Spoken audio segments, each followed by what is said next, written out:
Hello dear student, myself Mohammad Imran Ansari. Dear student, today we will discuss about sexual reproduction in flowering plant part number 2. आज हम लोग बात करेंगे पुष्पीय पौधों में लैंगिक जनन, जो कि पार्ट नंबर 2 है। मैं एक बार और आप लोग को रिवाइज करा देता हूँ। कल में हम लोग जो पढ़े थे, एक बार सबसे पहले आप लोग ध्यान से देख लीजिए। ये एक फ्लावर का स्ट्रक्चर है, एक फ्लावरिंग प्लांट है। आपको मैंने बताया था कि फ्लावरिंग प्लांट के जितने भी पार्ट होते हैं सभी के सभी इसमें एसेसरी और नेसेसरी पार्ट होते हैं, ठीक है। जैसे कि मैंने आपको बताया था, सबसे आउटर मोस्ट पार्ट जो होता है इसको हम लोग कहते हैं कैलिक्स। कैलिक्स कहा जाता है, इसको हिंदी में बच्चों बाह्य दल कहा जाता है, बाह्य दल, ठीक है, बाह्य दल कहा जाता है कैलिक्स। इसके यूनिट को बच्चों हम लोग सेपल कहते हैं। सेपल एक एक करके हम लोग अच्छे से समझते चलते हैं। सबसे पहला हम लोग कैलिक्स, कैलिक्स यानी बाह्य दल पुंज, ठीक है। ये होता क्या है बच्चों, ये सबसे पहली बात बच्चों, ये ग्रीन कलर का होता है, हरे रंग का होता है। हरे रंग का होगा क्योंकि इसमें क्लोरोफिल होगा, और क्लोरोफिल होगा तो बच्चों इसका बस एक ही काम होता है, प्रकाश संश्लेषण करना, यानी फोटोसिंथेसिस में हेल्प करना। फोटोसिंथेसिस करने के बाद से ये प्लांट के जितने भी पार्ट आपको दिख रहे हैं, ये सभी पार्ट को ये क्या करता है, फूड को प्रोवाइड करता है और पहुंचाता है, ठीक है।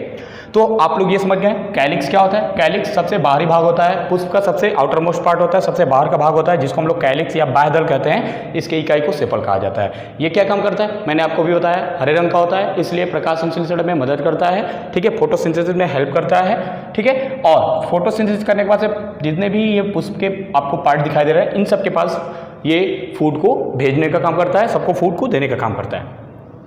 हमारे ख्याल से ये समझ में आ गया होगा। इसके यूनिट को बच्चों हम लोग यूनिट को इसके यूनिट को कहा जाता है बच्चों सेपल, सेपल कहा जाता है। उम्मीद करता हूं इतना बात आपको समझ में आ गया होगा। दूसरा जो होता है बच्चों सेकंड नंबर पे जो आप देख रहे हैं, ये दूसरा आउटर मोस्ट पार्ट होता है, इसका नाम होता है बच्चों कोरोला।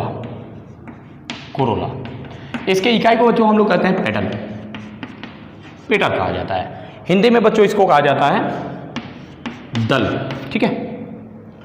ऐसे कहेंगे, it is the second outer most part of the flower and it have many colours and the unit of Corolla is petal, okay. अब यहाँ पे आप देखेंगे कोरोला ये कई रंग का होता है। इनका काम क्या होता है, केवल एक काम होता है इसका कि ये छोटे छोटे कीड़े मकोड़ों को अपने पास अट्रैक्ट करने का काम करता है, आकर्षित करने का काम करता है, ठीक है। इतना बात समझ में आ गया। इसके इकाई को बच्चों पेटल कहा जाता है, ओके। जस्ट इसके बाद से हम लोग बात करेंगे बच्चों, इसको पूरे को बच्चों हम लोग कहते हैं एंड्रोसियम, एंड्रोसियम, ठीक है। एंड्रोसियम इसके यूनिट को बच्चों कहा जाता है स्टामेन, स्टामेन, ठीक है। एंड्रोसियम होता है, एंड्रोसियम की यूनिट को स्टामेन कहते हैं, और ये नर जनन अंग होता है। इसको हम लोग हिंदी में बच्चों पुंकेसर के नाम से जानते हैं, पुंकेसर के नाम से जानते हैं। और ये एंड्रोसियम जो होता है, एंड्रोसियम ये बच्चों दो चीज़ों से मिलकर बना होता है, दो कंपोनेंट से मिलकर बना होता है। आप चलिए इस एंड्रोसियम के बारे में समझ लीजिए। इसको बच्चों हम लोग कहेंगे एंथर, ओके, इसको एंथर कहेंगे। और जो नीचे का पार्ट आपको दिख रहा है, ये जो होता है इसको कहते हैं फिलामेंट,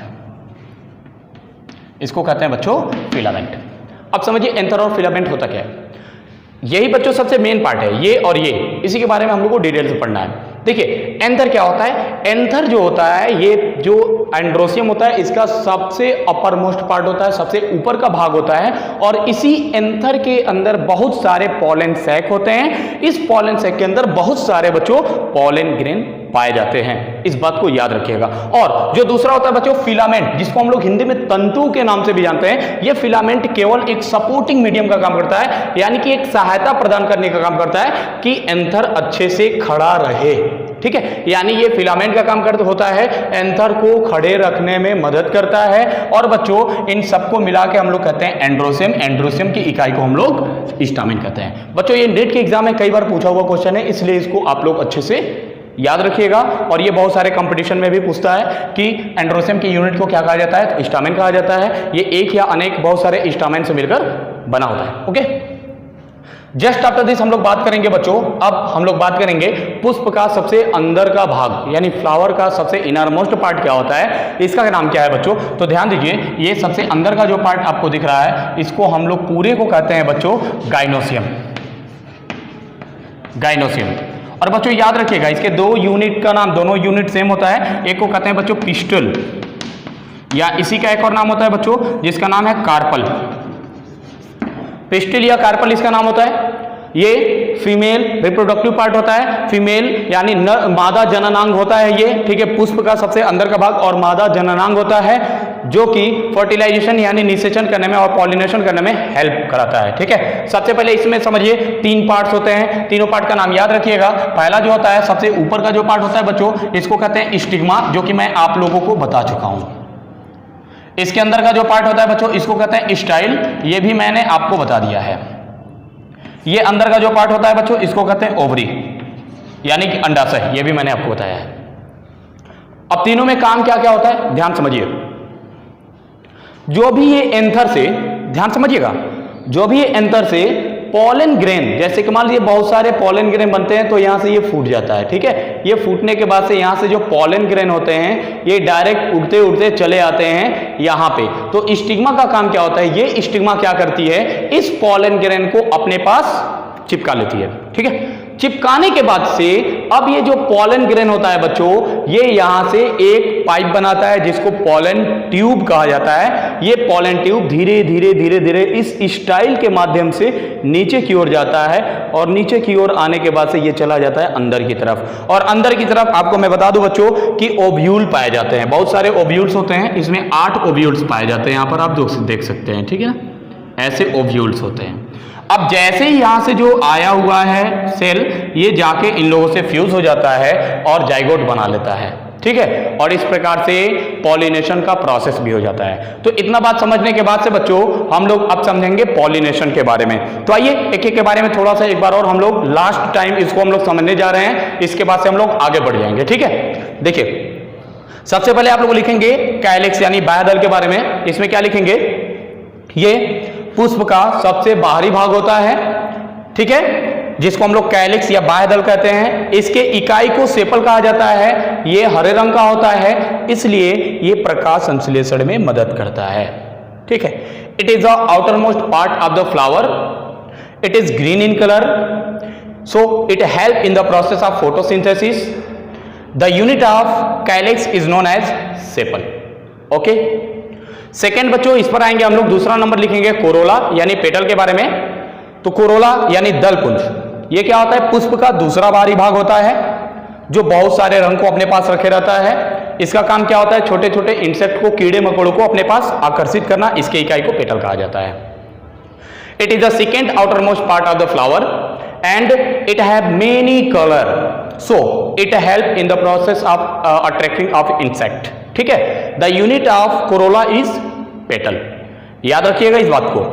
जस्ट आफ्टर दिस हम लोग बात करेंगे बच्चों एंड्रोसियम यानी पुंकेसर के बारे में। तीसरा आप लोग लिखेंगे पुंकेसर के बारे में कि ये पुष्प का तीसरा बाहरी भाग होता है, और ये इसे हम लोग नर जनन अंग के नाम से भी जानते हैं। इसके पास ये 2 भाग होता है, पहले ऊपर वाले भाग को एंथर कहते हैं, नीचे वाले भाग को जो पाइप लाइक आपको दिख रहा है तंतु इसको कहते हैं यानी फिलामेंट कहते हैं। एंथर क्या होता है, इसके पास बहुत सारे पॉलन ग्रेन और पॉलन सैक होते हैं, और फिलामेंट क्या करता है, इसको सपोर्ट करने का काम करता है, ठीक है।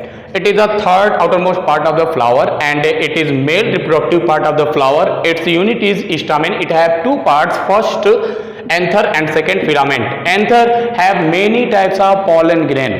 ठीक है, इनसाइड यानी इसके अंदर की तरफ। Filament is the supporting medium which support the anther, ठीक है।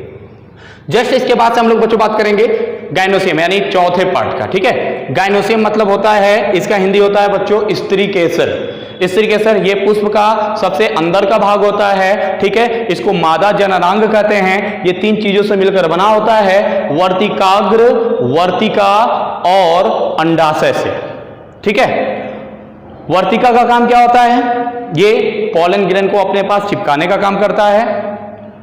वर्तिका का काम क्या होता है, वर्तिका उस पॉलन ग्रेन को नीचे की तरफ यानी परागकण को नीचे की तरफ लेके आता है और ओवरी के पास लेके चला जाता है और नीचे ले आके यहाँ पे फर्टिलाइजेशन करा देता है, ठीक है। इसको अगर आपको लिखना है तो क्या लिखेंगे, it is the inner most part of the flower and it is female reproductive part of the flower. The unit of gynoecium is pistil और carpel. It have 3 parts, first stigma, second style and fourth, sorry, first stigma, second style and third ovary. Stigma का काम क्या होता है? ये attachment करने का काम करता है पॉलन ग्रेन को। स्टाइल का काम क्या होता है? स्टाइल उसको one place to another place यानी ओवरी तक लाने का काम करता है। ओवरी का काम क्या होता है? दोनों को फ्यूज कराने का काम ये करता है। इतना बात क्लियर हो गया होगा। आइए अब इसके बारे में हम लोग आगे समझते हैं। ध्यान से सभी लोग समझिएगा बच्चों। चलिए जस्ट इसके बाद से बच्चों हम लोग समझेंगे पॉलिनेशन के बारे में। पॉलिनेशन क्या होता है इसी के द्वारा मैं आपको समझा देता हूं। चलिए सभी लोग अच्छे से समझिएगा प्लीज। देखिए बच्चों पॉलिनेशन क्या होता है? What is pollination? देखिए बच्चों इतना ही आप लोग पढ़ेंगे, ये पूरा इसी के बारे में टोटल का टोटल आपका दिया हुआ है, इसी के बारे में टोटल आपको पढ़ना है। अब देखो बच्चों पॉलिनेशन होता क्या है? पॉलिनेशन का बच्चों हिंदी होता है परागण। यहां पे मैं लिख देता हूं पॉलिनेशन यानी कि परागण। What is pollination? अभी सिंपली में मैं बता दे रहा हूं, सब एक बार रिवाइज आप लोग अच्छे से कर लीजिए। क्या होता है पॉलिनेशन? पॉलिनेशन का मतलब होता है the transfer of pollen grain from anther to stigma is known as pollination. यानी परागण, जब एंथर से परागकण निकलता है और निकलने के बाद से ये वर्तिकाग्र पर चला जाता है, यहां पे चिपक जाता है, इसी प्रक्रिया को हम क्या कहते हैं? परागण कहते हैं। समझ में आ गया? परागण क्या होता है? परागण एक ऐसी प्रक्रिया होती है जिसमें मेल का जो एंथर पार्ट होता है ये पॉलन ग्रेन को छोड़ता है यानी परागकण को छोड़ता है, और ये परागकण यहां से निकल के चला आता है फीमेल के स्टिग्मा पार्ट पे। ये स्टिग्मा पार्ट पे आता है। इसी प्रोसेस को परागण या पॉलिनेशन कहा जाता है। उम्मीद करता हूं कितना बात आपको समझ में आ गया होगा। अब होता क्या है ध्यान से सभी लोग समझिएगा। मान लीजिए यहां से ये फूटा, यहां से पॉलन ग्रेन बहुत सारा निकल गया। अब पॉलन ग्रेन निकलने के बाद से इसके बहुत सारे मीडियम भी होते हैं, ठीक है। एक तो मान लीजिए ये सेल्फ भी पॉलिनेशन हो सकता है, क्रॉस पॉलिनेशन भी हो सकता है। क्रॉस पॉलिनेशन में सबसे बेस्ट एजेंट होता है बच्चों हनी बी। हनी बी को ही सबसे बेस्ट एजेंट माना जाता है। इसको याद रखिएगा, नीट के एग्जाम में भी ये पूछा हुआ है कि क्रॉस पॉलिनेशन के लिए सबसे बेस्ट एजेंट का नाम बताइए। ऑप्शन दे देगा तो हनी बी का जो ऑप्शन होगा ये सबसे परफेक्ट होगा, क्योंकि यही सबसे बेस्ट मदद करिए, क्योंकि ये जाती है फ्लावर में और वहां से नेक्टर लेती है, और नेक्टर लेने के बाद से one flower to another flower पे जाती है। जब दूसरे फ्लावर पे जाती है तो वहां पे दूसरा पॉलन ग्रेन चला जाता है, ठीक है। आइए समझते हैं यहां पे क्या होता है बच्चों। जैसे ही यहां पे पॉलन ग्रेन आता है, पॉलन ग्रेन के बारे में समझ लीजिए। पॉलन ग्रेन गोल होता है, जैसे स्टिग्मा पर आता है तो यहां पे आने के बाद से एक पाइप के जैसी ऐसे एक स्ट्रक्चर बना लेता है, जिसको बच्चों हम लोग कहते हैं पॉलन ट्यूब। Pollen tube. अब पॉलन ट्यूब के अंदर ध्यान दीजिएगा एक गैमीट पाए जाते हैं, ठीक है। 3 तरह के गैमीट्स होते हैं। एक तो मान लीजिए, चलिए मैं डायरेक्ट बता दे रहा हूं, ऐसे 2 गैमीट्स बनते हैं लास्ट टाइम में, ठीक है। एक जो होता है ये उतना ज्यादा इंपॉर्टेंट नहीं होता है, ये वेजिटेटिव पार्ट होता है, ठीक है ना, और ये मेन पार्ट होता है। इसको बोलते हैं बच्चों प्राइमरी गैमेट, इसको बोलते हैं सेकेंडरी गैमेट। याद रखिएगा, ये जो होता है ये गैमेट, ये जो आपको दिख रहा है ये एसेसरी पार्ट है, ये केवल क्या करता है? रास्ता दिखाता है। यानी कि जैसे ही यहां से पॉलन ग्रेन नीचे की तरफ आएगा, ऐसे नीचे की तरफ आएगा, तो आने के बाद से डायरेक्ट इसके साथ फ्यूज नहीं होता है, ये डायरेक्ट चला जाता है माइक्रोपाइलर रीजन के पास, और यहां पर जाने के बाद से तब जाके इंटर करता है अंदर की तरफ ओवरी में। और ओवरी में बच्चों इंटर करने के बाद से इसके पास आप देखेंगे तो 2 तरह के गैमीट्स हैं, ठीक है। एक प्राइमरी और एक सेकेंडरी, जो कि मैंने अभी आपको बताया है। एक यहाँ पे प्राइमरी होगा तो दूसरा सेकेंडरी होगा। ये मान लीजिए प्राइमरी, ये सेकेंडरी। ये क्या है? प्राइमरी गैमेट है, ये सेकेंडरी गैमेट है। अब होता क्या है, प्राइमरी गैमेट जो होता है ये भी अंदर चला जाता है। ये अंदर जाने के बाद से आप इसको एन कह सकते हैं, ये एन है। और जो यहां पे आपको ये दिख रहा है इसको बच्चों हम लोग एग सेल कहते हैं। क्या कहते हैं? Egg cell. और एग सेल भी बच्चों एन ही होता है, ये भी एन होता है। तो आप बताइए यहां से ये प्राइमरी गैमेट जब जाएगा तो ये जाके एक सेल से फ्यूज हो जाएगा। जब फ्यूज हो जाएगा तो एन और एन दोनों मिलके क्या होगा बच्चों? 2 2n हो जाएगा। इस 2n को ही जाइगोट कहा जाता है। यानी कि बच्चों ये पहला फर्टिलाइजेशन कंप्लीट हो गया। इसमें बच्चों होता है डबल फर्टिलाइजेशन, दोहरा निषेचन। तो देखिए दोहरा निषेचन होता क्या है। फर्स्ट वाला आप समझ गए कि पहला वाला जो गैमीट है वो जाके एग सेल से फ्यूज कर गया और बना लिया जाइगोट, 2n जाइगोट। अब यहां पे जो दो सेल और आपको दिख रहे हैं, ये जो दोनों सेल होते हैं बच्चों, इसको कहा जाता है पोलर न्यूक्लियाई। क्या कहेंगे? Polar nuclei. पोलर न्यूक्लियाई को आप देखेंगे बच्चों तो ये ऑलरेडी 1 और 2 यानी 2n ऑलरेडी है, ये 2n ऑलरेडी है। और जो सेकेंडरी गैमीट्स आपको दिख रहा है ना बच्चों, ये सेकेंडरी गैमीट्स भी क्या होता है, यहां से चला जाता है डायरेक्टली इसके साथ और जाके ये पोलर न्यूक्लिक इसके साथ फ्यूज हो जाता है। 2n ये था और 1n ये था, दोनों बच्चों मिलके 2n और 1n मिलके कितने होंगे बच्चों? तो आप कहेंगे सर 3n यानी ट्रिप्लॉइड हो गया। तो एक बार यहां पे फर्टिलाइजेशन हुआ है, ध्यान से अगर देखेंगे तो समझ में आ जाएगा। दूसरा फर्टिलाइजेशन यहां पे हुआ है। इन दोनों फर्टिलाइजेशन होने के प्रोसेस को ही कहा जाता है double fertilisation. Okay, double fertilisation उम्मीद करता हूं समझ में आ गया होगा। अगर नहीं आया होगा तो एक बार आप समझिए ध्यान से। यहां पे डबल फर्टिलाइजेशन मैं आपको समझा दे रहा हूं, यहां पे ध्यान से सभी लोग देखिए। जो मेल का प्राइमरी गैमेट था, इसको बच्चों हम लोग कहेंगे प्राइमरी गैमेट, ये आप देखेंगे तो n है, प्लस ये किसके साथ फ्यूज हुआ है जाके? एग सेल के साथ। तो बच्चों एग सेल क्या है? एग सेल भी तो n है, तो n और n मिलके बन गया 2n और बन गया जाइगोट। ठीक है, युग्मनज बन गया, 2n जाइगोट बन गया। तो पहला निषेचन कंप्लीट हो गया, पहला फर्टिलाइजेशन जो कि यहां पे कंप्लीट हुआ है। ओके, अब दूसरा जो होता है सेकेंडरी गैमेट्स जो होता है बच्चों, मेल का सेकेंडरी गैमेट्स। अब ये सेकेंडरी गैमेट्स ऑलरेडी n है, प्लस आप देखेंगे बीच वाले सेल पोलर न्यूक्लियाई। ये पोलर न्यूक्लियाई अगर आप देखेंगे बच्चों तो ये आपको दिखाई देगा 2n। देखिए 2n है, 2n और n ये दोनों मिलकर कितना हो जाएगा? 3n ट्रिप्लॉइड जाइगोट हो जाएगा, जैसे कि यहां पे देख सकते हैं।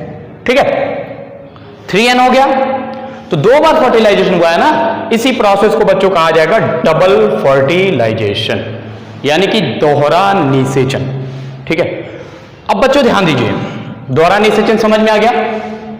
अब होता क्या है, जैसे ही फर्टिलाइजेशन कंप्लीट होता है, निषेचन जैसे ही पूरी तरह से संपूर्ण हो जाता है, कंप्लीट हो जाता है, पूर्ण होने के बाद से ये जो ओवरी है पूरी तरह से फ्रूट्स में चेंज हो जाएगा, फल में बदल जाएगा। और जो इसके अंदर का जो आपको ये दिख रहा है, ये सब सीड में बदल जाते हैं। ठीक है, जो कि आगे हम लोग और भी डिटेल से इसके बारे में हम लोग चर्चा करेंगे। ठीक है, जो कि हम लोग एंड्रोसियम और गाइनोसियम के बारे में एक एक करके, इसके अंदर पॉलन ग्रेन कैसा होता है, कैसे दिखता है, एक एक के बारे में हम लोग डिटेल से पढ़ेंगे। तो आज के लिए इतना ही बच्चों, उम्मीद करता हूं आप लोगों को समझ में आ गया होगा। मेरा इस चैप्टर से रिलेटेड, इस टॉपिक से रिलेटेड मेरा क्वेश्चन है। तो मेरा क्वेश्चन ये है बच्चों कि प्राइमरी गैमेट्स, जो प्राइमरी मेल का गैमेट्स होता है, जो मैंने अभी आपको बताया है, वो किसके साथ जाके फ्यूज होता है? पहला क्वेश्चन था मेरा। प्राइमरी गैमेट्स जो मेल का होता है वो किसके साथ जाके फ्यूज होता है? पहला क्वेश्चन।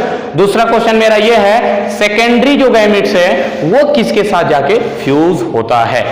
ठीक है, और डबल फर्टिलाइजेशन का प्रोसेस क्या है? आप बस जो मैं 2 लाइन बना के दिखाया था वो आप लोग एक बार दिखा दीजिएगा, इससे मुझे पता चलेगा हाँ आपको अच्छे से समझ में आया है। आज के लिए इतना ही बच्चों, thank you for watching this.